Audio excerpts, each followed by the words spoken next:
Well, Will, I'm very excited about this interview we've got down here. What about you, mate? I'm really excited about this one.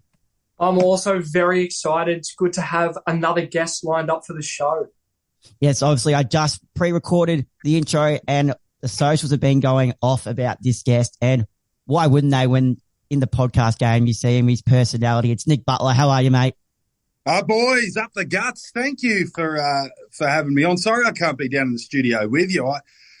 I hate Zooming these things, but we've just got a bit of a day today, and I was really keen to sneak in before the footy starts. So great to be on, and you got me a bit nervous that there's that the socials have lit up. But no, I love your work, boys. I particularly like when you go and do the district cricket with the Casey South Melbourne guys, mate. That is your niche. Yeah, they're underrated. Those guys. Just sorry to take you off track, but like I love my cricket, and you think about we sort of know the name of every league footballer in the country pretty much, and even guys that are on the fringes. These district cricketers are gun players, and about 100 people go and watch them on a Saturday, and none of us know much about them. And they're all bowling 140 Ks and can play reverse sweeps and ramps, and I love it. So good on you. I love the content you guys are putting out. Yeah, so a bit of background on that. I just do a bit of stuff for Case South Melbourne with a mate's dad, and we just call all the first XI home games. So yeah, it's got a fun doing that. Been playing much cricket, or are you out of cricket now? Oh no, I'm certainly not out. I want to play. I want to play till I'm 50. So I actually haven't pulled on the blue uniform this year. I've got a bit of a rotator cuff, a bit of a crook shoulder that I hurt batting. And I just sort of moving house and a few other things have got in the way. But I love playing for the Malvern Roosters down there in the subbies. Yep. Like to think myself as a bit of a poor man's Cam Green, bit of a first change bowler, open bat, field in the gully. And no, I love my cricket. Now I'm a little bit old for footy, or the body's kind of let me down a bit for footy. But turf cricket at a kind of shit standard. But not that shit, because you've got good kids coming through who are 13, 14. And even at that level, subby fours, you've got old guys that can play a bit. They're just past their best. It's really good fun. And I've got a little bit of a goal to play with my 3-year-old Ted, who is a while off, obviously. But if I can hang on for another 10 or 12 years, maybe play with him in those low-grade subbies. So I'm hoping to pick up a game probably late Feb when a few of the kids go back to school cricket and that sort of stuff. I'll play, because every year you're out of cricket, it's harder to get back in. 100%. Now, obviously, footy season is very close, very exciting. You're itching for it to get back, and how you been going without footy being on? Yeah, well, I reckon, Trent, initially I needed a spell, like because of what we do. You're doing the podcasting, I do the news. I love calling the footy. That's probably like my ultimate passion, calling the games on SEN. And by the end of a footy season, you really are cooked. Like, not quite player level, and you don't need to go in for surgery and stuff, but you just, I guess your brain just like keeping up with players and all the content you're putting out and all your sort of requirements. You're a little bit tired. You just don't want to think, or like I hate trade week.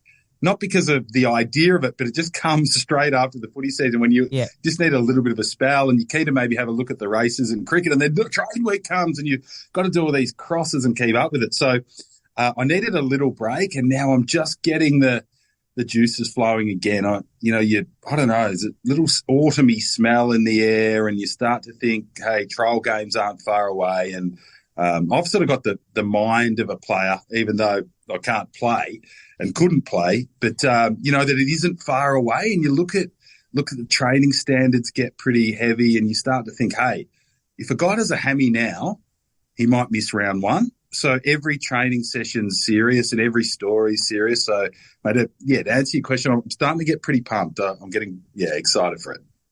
Now, obviously, you love your races too. How did you go during the Spring Carnival? Oh, up and down. I had, not terribly. I should have. When was a day where I had a really bad miss? The near miss story that everyone's got. I should have got 20% of the quaddie on Cup Day, which paid about $70,000 from memory. I missed the cup winner somehow and had it in everything else, which was just dumb. I remember putting in the Zach Purton horse and Solcombe rather than the Freedman actual winner, and then had all the other legs, including a 50-1 in the last leg. And for some reason in my brain, I was working Cup Day. I thought I had it. And my brain's kind of thought, hang on, I've had a 15 grand fill up here. How good's this? I'm going to go to the Super Bowl, and then just this kind of feeling of seeing the cross in the account in the first leg of the quaddie was heartbreaking, because in every other little bet I'd had and multi and trifecta and stuff, I obviously had the winner in there and just made an absolute mess of that. So I do love the races. You got to go a little bit easy, especially once you've got a family to feed. And obviously all those sort of gambling ads are right. Probably you win some, but you lose more. But really good fun. I love waking up on a Saturday and throwing it on RSN and having a listen to the trainers and just thinking, maybe today's my day. We'll land a big multi or something like that. So it's a bit of fun for sure.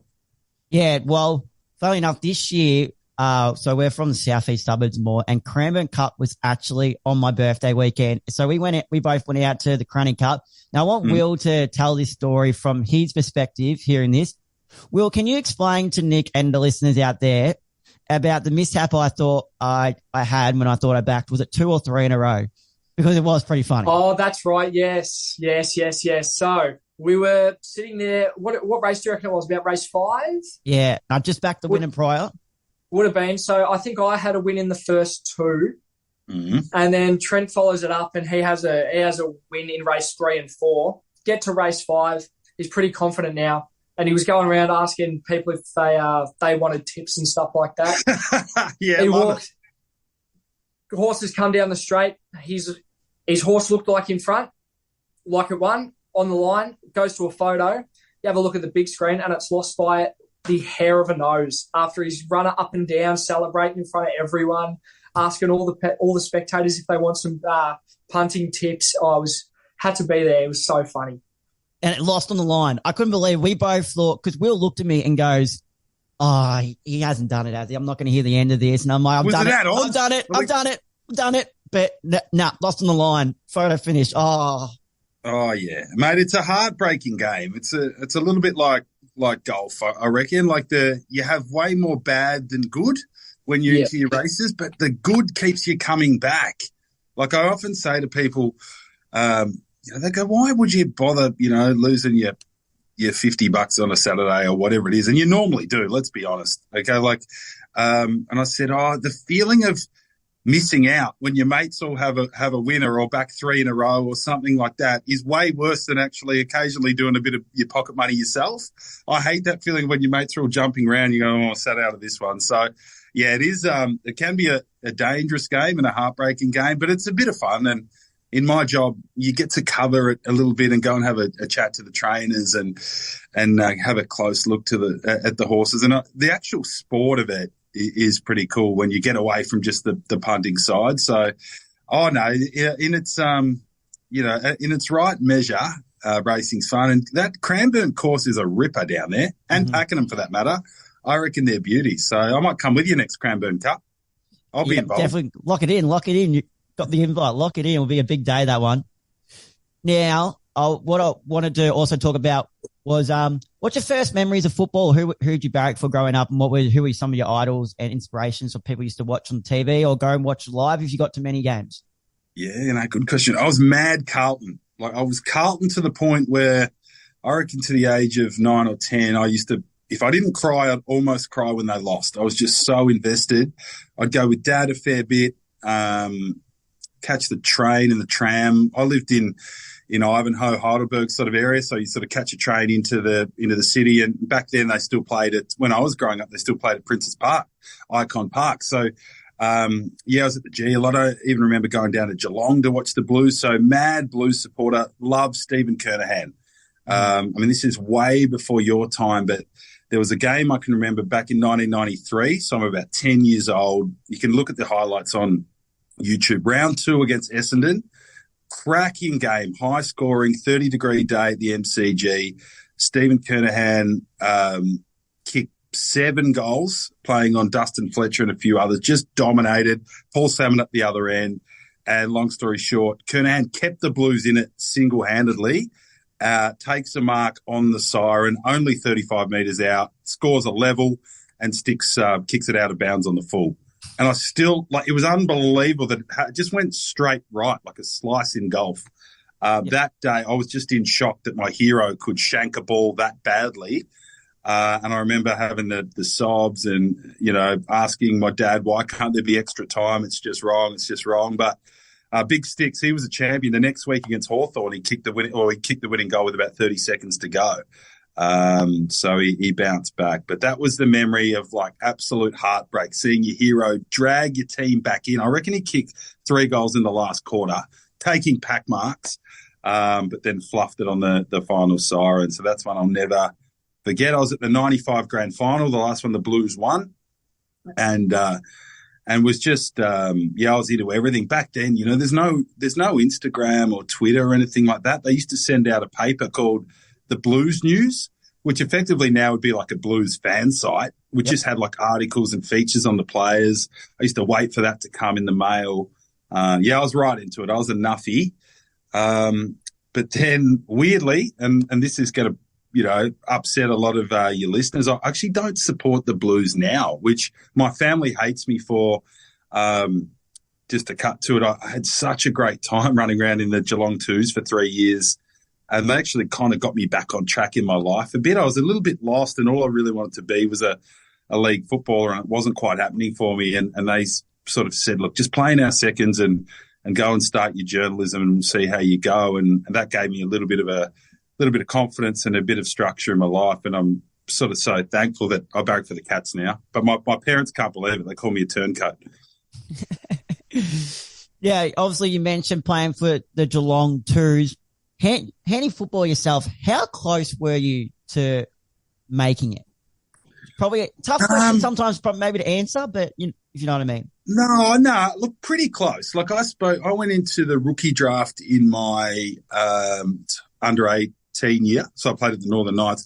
I spoke to 4 clubs the night before that and had an indication from St Kilda that all bar a miracle going against me, they'd probably rookie list me. They gave me a pair of socks and a scarf and pretty much said, there's one player we rate a tiny bit higher, but he's overdoing a pre-season at Fremantle. He's been there for 8 weeks. We're 99% sure he's going to go to Freo, so we'll take you with our second pick in the rookie draft. So I went to bed that night thinking I'd be a St Kilda player, and just the old Swiss cheese happened that the young lad, who was a pretty good player actually, Chris Oliver was his name, he just didn't kind of set or impress the Freo scouts too much. I think he did a really bad time trial or something. They passed on him at the last minute, and St Kilda ended up taking him, and it left me out. And I think I spoke to the Tigers and Bulldogs the night before as well. So I went to bed that night thinking I'll probably be rookied, and then I hung in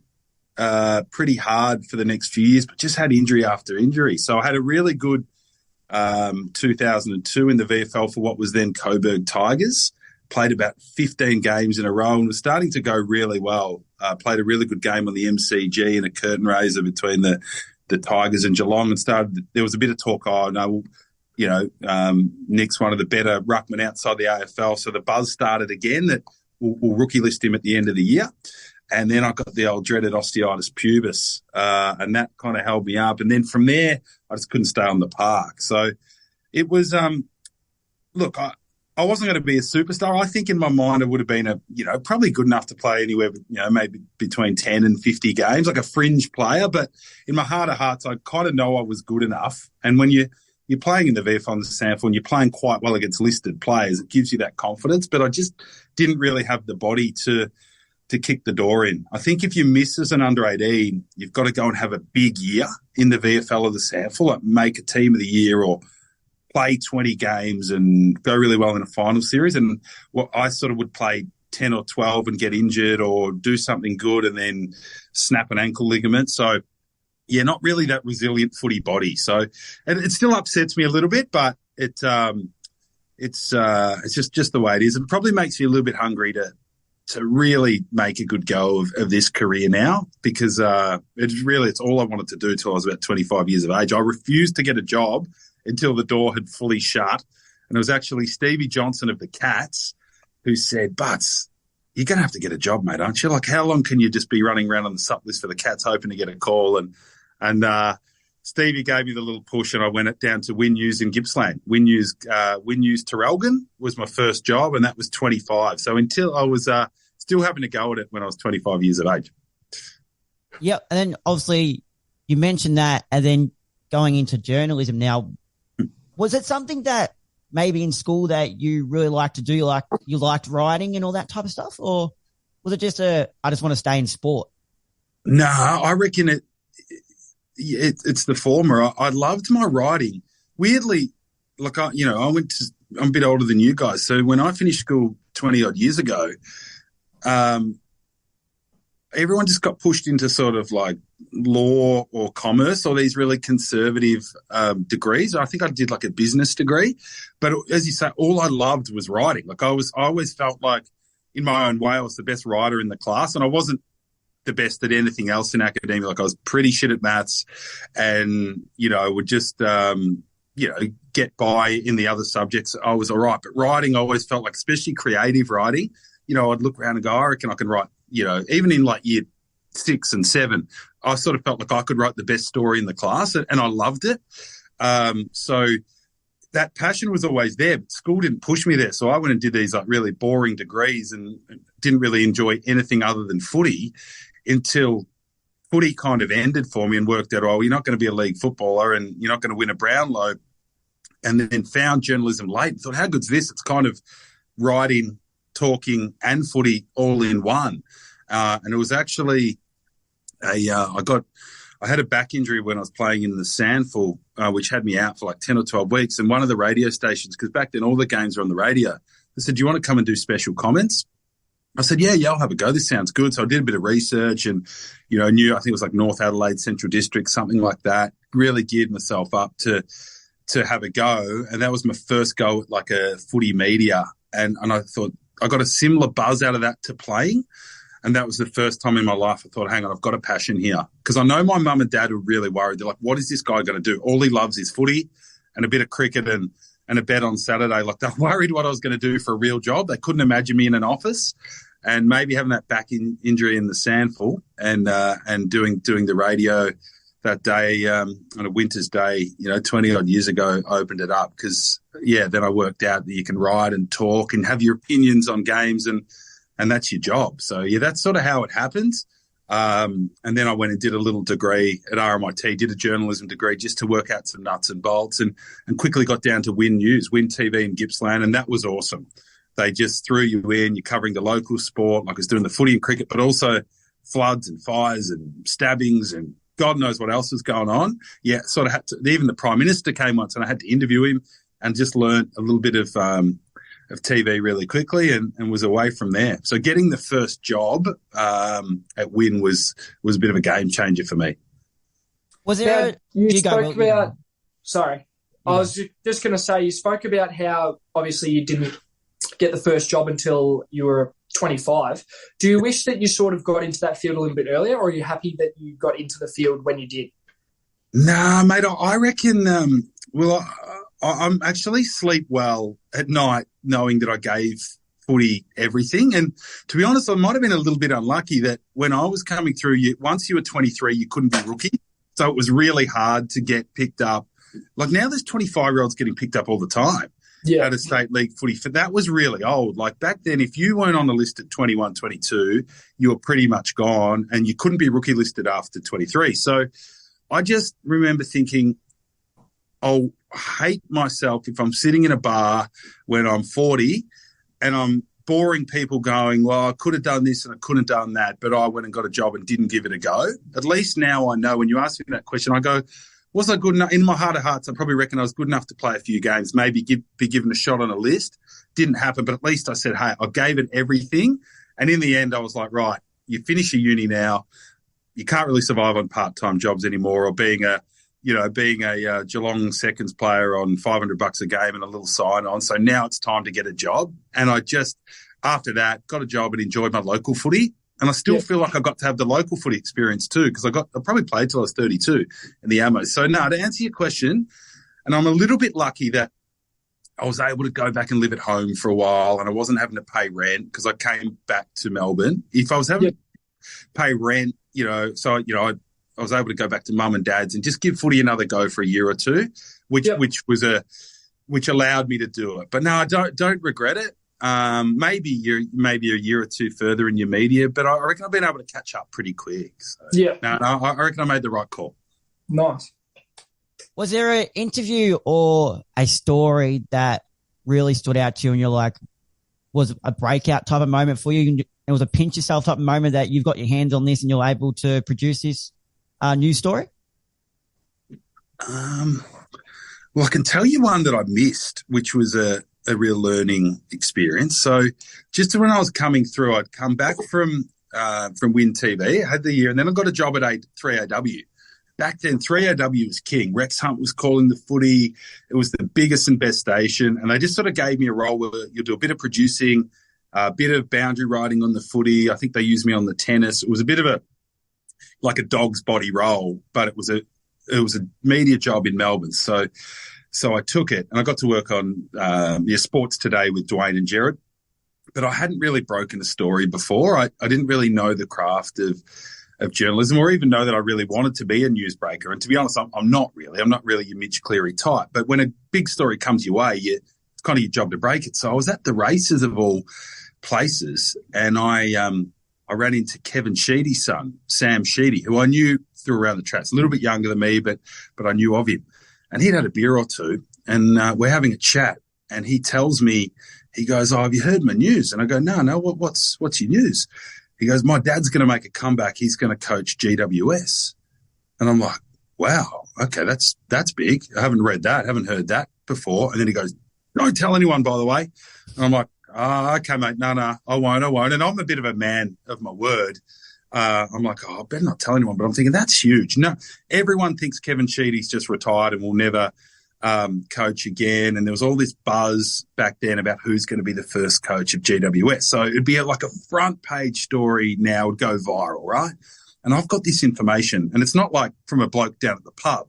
It's from Kevin Sheedy's son. But I went home and I'm thinking, right, this is going to get out anyway. So what my plan was to ring Sam and say, "Mate, make sure your dad signed his contract or whatever." But, I was smart enough to know this is going to get out. Can I break this story? This will put me on the map. But I wasn't exactly sure how to check it out. Like, I thought, do I need to ring the AFL, like Andrew Demetrio or someone? So the thing with journalism, you can't just hear something and report it. I thought, I've got to check this just in case Sheedy's son was pulling my leg. Anyway, I kind of sat on it for about 2 weeks. One, wrestling whether to say it. Two, I'm like, I just need to get word from the AFL that I know this is happening. I ended up going to a guy at AW and said, "Look, I've got this great bit of information. Can you help me work on it? Because it is about to get out." And cutting to it, we're about to have a meeting, and I was going to tell him the info, and he was going to help me do some checks, and we write it together. And it would have actually really put me on the map, because it was, think about Tommy Morris last year breaking the Damien Hardwick. Well, Sheedy coaching GWS was as big, if not bigger. But that night, as we were just about to go, Mark Robinson got it, and a splash on the paper the next day. So I learned this tough lesson that when you have information like that, as long as you're not going to burn someone and, ruin their life, which it wasn't. Like, Kevin Sheedy was going to get paid his $5 million, whether it got on AW or the Herald Sun.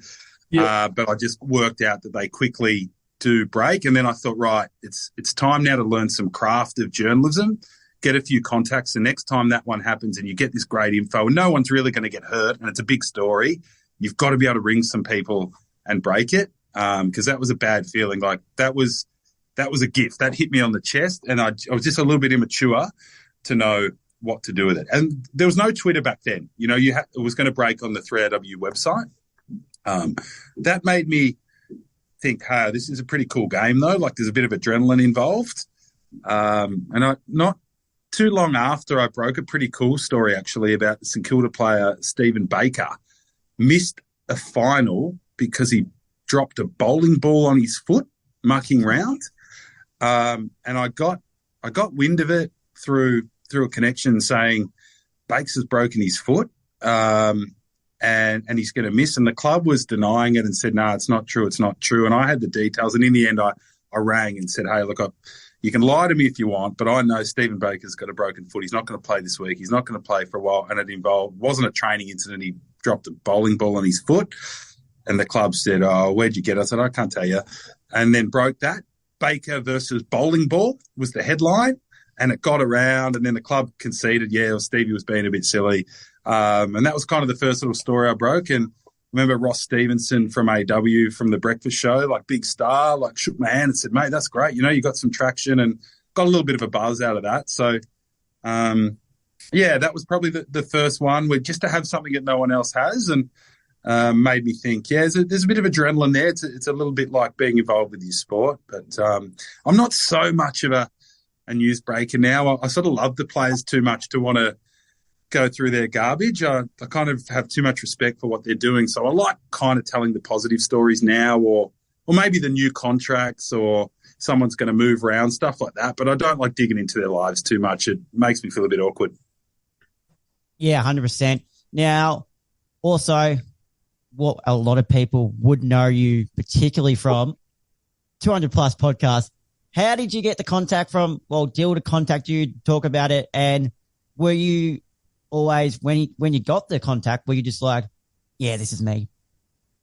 Yeah, I don't think it was Dill's doing. I don't think Dill was a believer. He thought the show would last 4 weeks and goes, who wants to hear a show done by big men? You're not that funny. I give this show 4 weeks. I want nothing to do with it. And now he's a bit of a fanboy, 200 Plus, and I know he listens to it in his bloody Mazda Ute on the way home. So let's give him no credit at all. Adam Baldwin, who's in with the Producer Clubby Boys, is an old mate of mine. He came to me and said, I think there's a little niche in the market for big guys because no one really listens to them. They just grunt and swear and they're told to stand in the hole. But they've got opinions, and this is the time to get the big guy show out there. And it started off a little bit like Nuffy Big Man, and we thought, no, this is too weird. Like, we're only appealing to about 2% of the society. And then we just made it, we're big guys. We're going to have big opinions, have big fun. And the show started to grow, and Drapes grew into it. And Gozza was having good fun. And then we just got this kind of cool appeal where, so it's not actually designed for the big guys at footy now. It's just designed that we're in it and we've got to say and listen to us. And it's got its own little niche. It's a bit loose, and we sail a bit close to the breeze sometimes, but we try to sort of never hurt anyone or never offend anyone other than ourselves. And it's great fun. Like, I look at it and say, because we're going to have Charlie Combat involved this year as well. So I've got Drapes and Chime, and I'm like, I love you boys. First of all, I want you to play good footy, but I'm not going to be one of those sycophantic journos that just kisses your bum. I'm going to hang a fair bit of shit on you, and you can hang a bit back, and hopefully give the listeners like a bit of an insight into the fun and different sides of league footy, and our lives and the weirdness that goes on. And it's real cool. It's probably my favourite, maybe other than calling the footy with the binoculars. 200 Plus is my favourite sort of 40 minutes of the week. Yep, and obviously there's some key moments that have come out of that, some historic and funny moments. One, there's two I actually want to touch on, but one, can you explain to the listeners, and I'm not sure if Will knows about this, where the term bachelor handbags come from, the rotisserie chicken? Can we discuss this, and where's this all come from? Gavaround, I believe it started? Yeah, the rotisserie chicken. Well, that was it's always been a thing for me. I saw when I was like 17, 18, I was in a car park at Coles in Hawthorn, and back then Hawthorn was still at Glenferrie Road. And I saw, and I was like, in the under-18s at the time, wanting to be a league footballer, and I saw a guy called Simon Beaumont. He's a pretty good player, played at Carlton and Hawthorn, sitting on a towel just out the front of Coles, which is near the Glenferrie Road Oval, eating a whole chicken. And I'm like, that's what league footballers do. And he's a tough player. I'm like, so I got someone, I was like, that's just pure protein. This dude's just trained hard and he's like wants to go do his weight. So I think I have to credit Simon Beaumont for the rotisserie chicken, like putting it in my head. From that point, whenever I've been like needing a bit of a lift or I'm feeling a bit flat, I've gone to the rotisserie chicken for lunch or dinner. And I was over in Gatherand and I was a bit crook. Like I just, when you've got a bit of a virus or something, I had a bit of a fever, and real cloudy. And I'm thinking, Jesus, this is hard. Like I'm having to do all these live crosses and, you're there for Channel 10 and everyone's expecting you to be all sort of up and about and full of energy. And I just felt like shit. So I got through the first day. I was cooked. And the only thing I could remember to do was to go and get a rotisserie chicken from Coles. I just laid my towel down on the bed and ate it bit by bit. And I told that story. And then there's obviously about 30,000 weirdos out there that do the same thing. So we just got this thing about eating a rotisserie chicken when you need a bit of a lift. And then, the one you go and pick up from Coles got known as the bachelor's handbag. And it's become a bit of a cult. How we're not sponsored by a chicken company is beyond me. I'm going to get the sales guy onto that. And then another one that was obviously had a lot of guests on, and then Impact Armour. Let's discuss the situation. Horsewoods. That has to be one of the funniest clips I've ever seen. And I don't think when you said it, you didn't even click that you said it. No. Oh, look, I knew I was heading into dangerous territory, but I love Horsewoods. Like, we're pretty good mates. And she is such a legend, by the way. We'll have her on a few shows. I think she's going to be on Chooked a bit, the one I do with Chom. She's like just a legend, like a bit loose, she's like an amazing singer, plays her footy. And yeah, so when I was saying that I wanted to strap something on and go out the back, which just sounds like totally filthy, I actually meant like I want to ruck, against her and do a bit of ruck training. And, whenever I go down to do ruck work, I'm actually like a bit of a ruck nerd and I love sort of coaching amateur players and stuff. And I always say, well, get your shin guard on. Let's not injure your shin when we're doing training. So I often, I just got used to saying, strap it on and I'll meet you out on the track. And that just came out that I said, first, I think I said strap something on and go out the back, which didn't sound good. And then John Cale, my coach in Port Adelaide, would often reward you with saying, if you'd had a good game, he'd go, just do half training tonight and go and have a bath. Go and have a bath with like Epsom salts. And then I think I said as Horsewoods, oh, no, we need to go and have a bath. And that it was just a bloody train wreck. And then I had to sort of pour water on my head just to reset. So it wasn't like staged. It just kept getting worse and worse. But she was such a legend. She found it funny. Yeah, obviously it's some iconic moments coming down. Now, what I've got set up here is I'll get Will to turn his mic down in a second. Now, I'm a consistent listener of the show. I don't know if Will watches the show, but I don't know if he's caught a lot of this. So what I'm going to do is I've put a wheel in the Butler Did It segment. I love it. So what I'm going to do in a second, I've got in the wheel all the stories. I'm going to spin it. I'm going to get Will to turn it down, his volume down so he doesn't know which one it is. Then you're going to tell the story and then he's going to see if it's real. So, Will, can you turn your mic volume down for a bit? And I'll just give you a thumbs up when I'm ready. Easy. It's down. All right. So the thing is, though, Nick, with Will, I've told him, He goes, oh, are some of these stories bullshit or are they all real? Oh, no, some of them bullshit. They're all real. Like, let's I think to this point, they're all real. Yeah. Yeah. So let's go ahead, spit it, and then we'll see what he says. Let's have a look. Right. What are we going to land on? We have land on your date on the beach when you taught your wife how to bowl. Oh, yeah. All right. I remember this. Yep. All right, ready to go? Yep. Back, Will? Yeah, I can hear you again. All right, Nick, so take it away. So, geez, we're a while ago here. I think it was about second date, third date with my now wife. And we went for a hike. We're up on a little holiday, first holiday with a new partner. It's always a bit weird. And we decided to go on a little hike out the back of Noosa. And we ended up in a nude beach.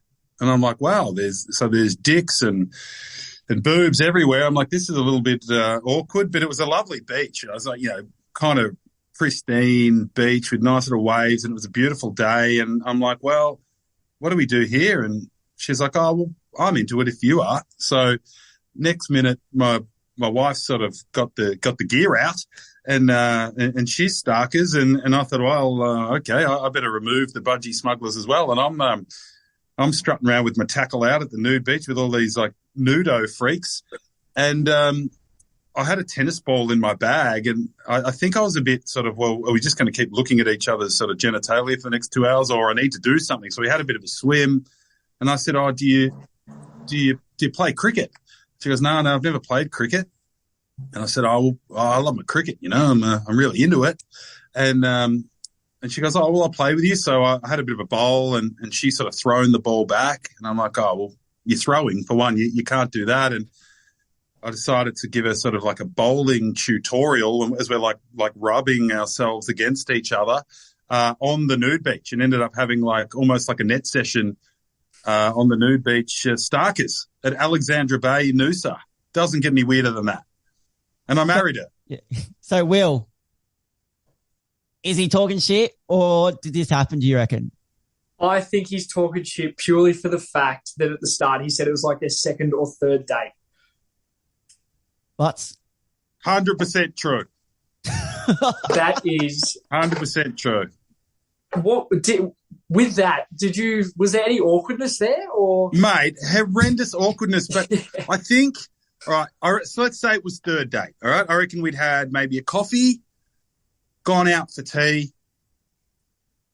maybe one other half catch up at a party or something. Yeah. And I thought, right, this time I'm not fucking around, right? If this is going to happen, we're getting right out of our comfort zone early, right? We're going to spend a week together, and otherwise I'm not worrying about it, okay? Because I think I had a bit of a heartbreak a year or two earlier, and I'm like, no, this time I'm just going to know. So you're going to cop the full weird me early doors. And, I didn't know that we were going to end up at a nude beach, but I think if you're like got your board shorts on at a nude beach, it's offensive to the other people. So it was like a when in Rome situation that just got weirder. And it is like we ended up like bowling, and she quite liked bowling, and like came, and she's got like quite a nice little front on action, bowls in swingers. So no, it was true. It was true. And it didn't weird her out. And I remember thinking, if she isn't weirded out by this, we might be in for the long haul, and she's still with me. That's a good story. That is a good story. I'm a weird man, mate. All right, let's kick on to some listener questions. Now, there's a lot here, so I'll just pick out some. First one that I like to pick out from was from Dim_, but top 3 favourite ice creams. Maxi Bon 1, Golden Gay Time 2, and Cornetto / Magnum, because I had a bit of a Magnum problem. I was addicted to Magnum, so I'm not putting them away. Cornettos and Magnums equal third. Speaking of the Magnums, we've got a question on that. And right. I might have mentioned him earlier. You got a question for Charlie Comben, Chom. You've got a few, actually.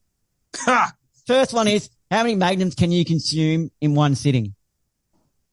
Well, I never really tried. When I was like addicted to them, and it was a bit of a weird addiction, so that, I just go and like, I've discussed this on the pod, I think, where I went through this stage where at about 9 o'clock at night, I'd just go and park at 7-Eleven and get a Magnum, normally some other treat, like a Freddo or Twix or something, and just like consume my Magnum, like with Smooth FM or Gold 104 on.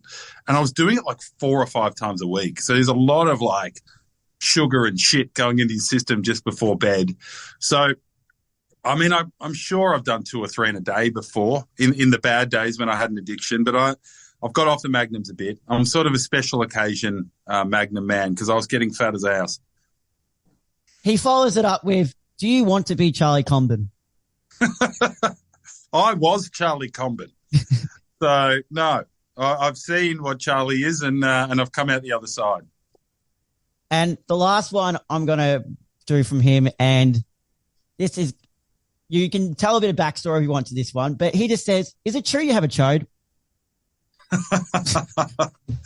No, if you want to get into naughty areas, I'm reasonably happy with what I bring to the table downstairs. I'm certainly no, we're not. I'm not hung like a porn star or anything, but I'm pretty comfortable with what I bring to the table, so it's all right. Yeah. And to end it off here, S. Biller, good one to end it on. When is 200 Plus and Chooked making their return? They will be back on March 5. So we're recording the Tuesday of round 0. So that's not too far away. Show will be out Wednesday morning and Chooked not long after that. So Chooked, I reckon, will get an episode most weeks. They'll be like a bit like a Dylan Friends mini kind of thing. But 200 Plus will be back for the start of the season. Now, before we let you go, I reckon we wind up and do some predictions. So first of all, who do you think either will win the premiership, or I'll give you who will play off in the grand final? If you think you can pick a premier, do it. But if you'd rather pick the grand finalists. I think Collingwood and GWS will play off in the grand final.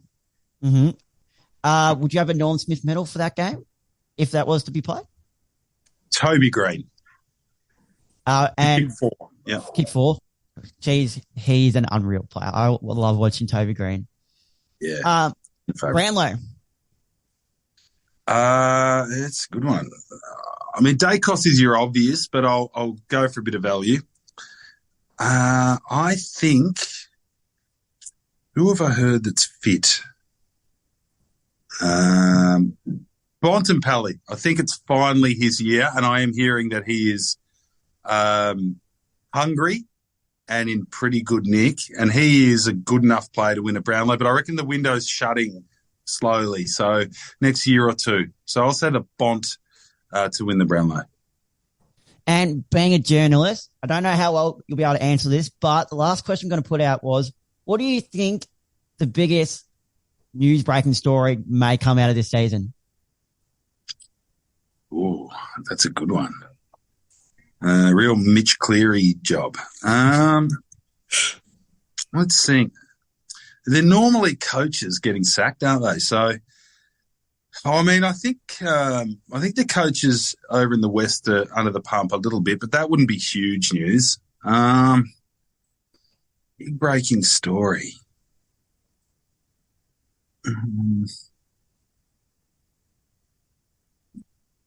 Geez, I'm struggling here. Point me in a direction. Point you in a direction. Look, I've got a feeling. I'll tell you. I've got a feeling that Chris Scott might be the next coach of the Lions. Of the Lions? Yeah. And I love him. Yep. I'm not saying and when he does do it, I think it'll probably be a mutual thing. But yeah, I just, and I'm not really, this isn't intel. This is more just gut feel. I just reckon he's still got a lot more coaching in him. But how long can he stay at Geelong? Like, you're not going to stay another 10 years. So I think that'll happen, and it might happen a bit quicker than what a lot of people think. I like that one. Will, did you have any preseason prediction questions or any questions you'd like to throw out there? No, that's all from me. Well, again, Nick, thanks for coming on. Obviously, great media personality. Thanks for taking your time out of your day. It's been real fun. And don't forget, mate, Cranny Cup when it comes around, lock it in, few beers, ask few bets. We'll try and get up. I'll try and not celebrate when there's a photo finish on the line this time. And just thanks for coming on. No, celebrate when there's a photo finish on the line. I love that. Hey, pleasure, boys. I love your stuff. Keep churning it out. I reckon there's a real gap for what you guys are doing. Like, it's kind of entertaining content, but it's good discussion as well, and you have opinions. And as I said, even the extra stuff you're doing with the district cricket, it's great. Like, if I was a young fella now, I'd be tuning into you for sure. So keep knocking it out, and happy to come on again. I'll come down the southeast next time, and we'll have a bit of fun. But thanks for having me on, and keep kicking goals, boys. All right, cheers, butts. Thank you.